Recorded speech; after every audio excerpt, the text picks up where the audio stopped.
اور اللہ کے رسول فرماتے ہیں کہ نماز کے وقت، صحیح بخاری میں جلد نمبر 1 کتاب الادان چیپٹر 75 حدیث نمبر 692 کہ جب آپ نماز پڑھتے ہیں، حضرت انس فرماتے کہ ہم صحابہ کے کندھے ملتے تھے دوسرے صحابہ کے کندھے سے، ہمارے پیر ملتے تھے ہمارے صحابہ کے پیر سے۔ اللہ کے رسول فرماتے سنن ابو داؤد میں صحیح حدیث ہے جلد نمبر 1 کتاب الصلاح چیپٹر 245 اور حدیث نمبر 666، اللہ کے رسول فرماتے کہ بیچ میں جگہ مت چھوڑو،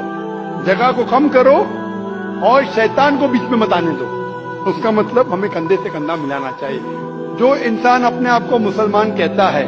اور کندھے سے کندھا نہیں ملاتا ہے صلاح کے وقت اور پیر سے پیر نہیں ملاتا ہے، وہ اللہ کے رسول کی نافرمانی کر رہا ہے، وہ صلاح صحیح طریقے سے نہیں پڑھتا ہے۔ تو شاید ان لوگوں کو یہ اللہ کے رسول کی حدیث کے بارے میں پتہ نہیں ہوگا، تو ہماری کوشش ہے